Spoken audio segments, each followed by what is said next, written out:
Hello, magandang araw sa inyong lahat. Ako po si Kuya Don. Sa hapong ito ay gusto kong i-share sa inyo yung aking naging paraan para makapagtanim ako ng bell pepper sa container na namumunga. Magkaiba ang pagtatanim direkta sa lupa at kung ikaw ay nagtatanim sa container. At magkaiba rin kung ikaw ay nagtatanim na gumagamit lamang ng mga natural na pataba o kaya naman ikaw ay gumagamit ng synthetic fertilizer. Ang pagtatanim direkta sa lupa, mas madali yon. Ang paggamit ng mga synthetic fertilizer para maging mabunga ang ating tanim, mas madali yon. Pero kung ikaw ay gumagamit lamang ng mga container o para pagtaniman ng mga sili at ikaw ay gumagamit ng mga natural na pataba, ito medyo challenging. At ang lahat ng yan, yung mga mumunting tips ay ating pag-uusapan sa ating pagbabalik.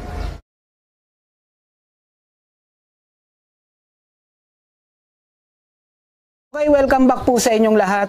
Bago ang lahat ay gusto kong banggitin na ang aking lupang ginagamit o yung soil mixture na aking ginagamit ay ganun pa din kagaya ng madalas kong i-recommenda sa inyo. Gumagamit ako ng soil mixture na 3-1-1-1 o tatlong parte ng lupa, isang parte ng carbonized rice hull, isang parte ng coco peat. Kung wala kayong coco peat ay pwede kayong gumamit ng rice hull at isang parte ng worm cast o vermicast. Pero kagaya ng lagi kong sinasabi, kung wala kayong vermicast ay pwede kayong gumamit ng iba pang organic fertilizer kagaya ng chicken manure o kaya naman ay animal manure. Yung ibig kong sabihin yung mga dumi ng hayop na kumakain lang ng damo. Halimbawa, dumi ng kalabaw o kaya naman ay dumi ng baka. At syempre, gusto ko na rin i-recommenda agad o sabihin na agad na sa pagtatanim ng sili o bell pepper sa container, mangangailangan tayo ng tatlong organic fertilizer.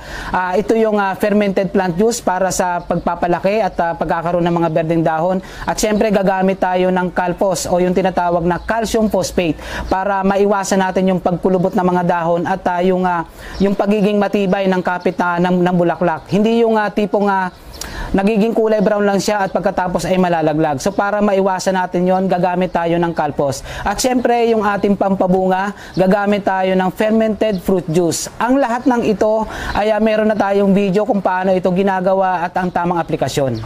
Ang mga buto ng sili ay karaniwang pinapatubo muna sa mga seedling tray o kaya naman ay sa mga maliliit na container.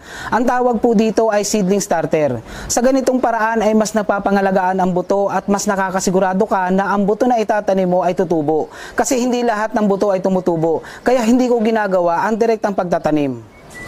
Karaniwan, ang buto ng sili ay tumutubo pagkalipas ng 8 hanggang 12 araw.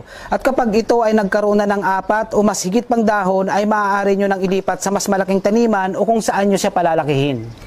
Kung sakali man na pagkalipas ng 8 hanggang 12 araw, ang mga buto ng sili na ipinunla mo ay hindi pa tumutubo, antay-antayin mo lang kasi depende po yan sa klima kung ano ang meron sa lugar natin. Kapag ang lugar nyo ay medyo makulimlim o laging maambon, asahan mo na ang pagtubo ng sili ay maaantala. Kapag nailipat nyo na ang mga binhi sa mas malalaking container o kung saan nyo siya palalakihin kagaya nito, palipasin nyo lang ang 1 linggo at pagkatapos ay umpisahan ang pagbibigay ng fermented plant juice.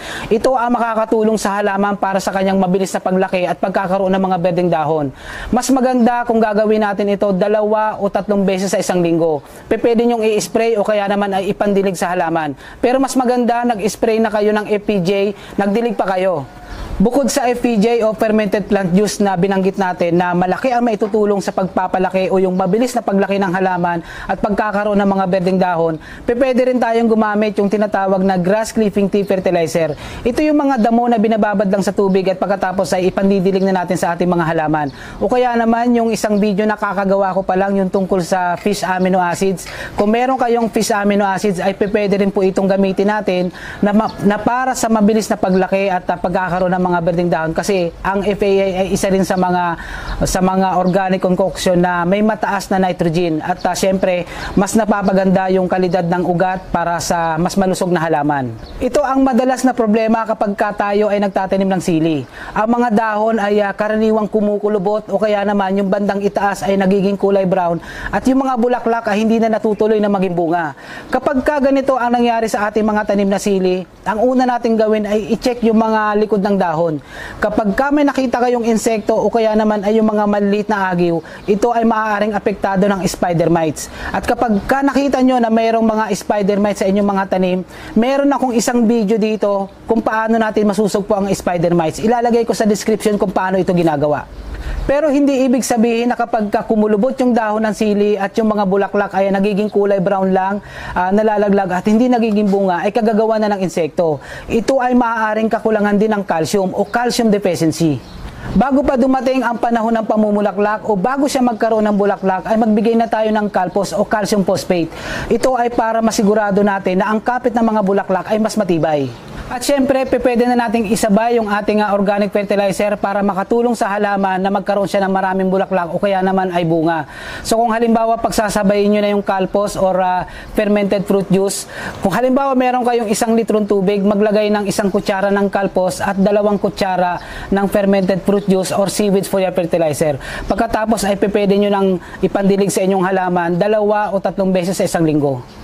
Kadalasan ang bell pepper ay nagkakaroon ng bunga pagkalipas ng 1 buwan at kalahati matapos ang transplanting. So ito yung aking mga tanim na bell pepper. Actually meron na ako mga napitas dito kasi ginamit na namin sa kusina.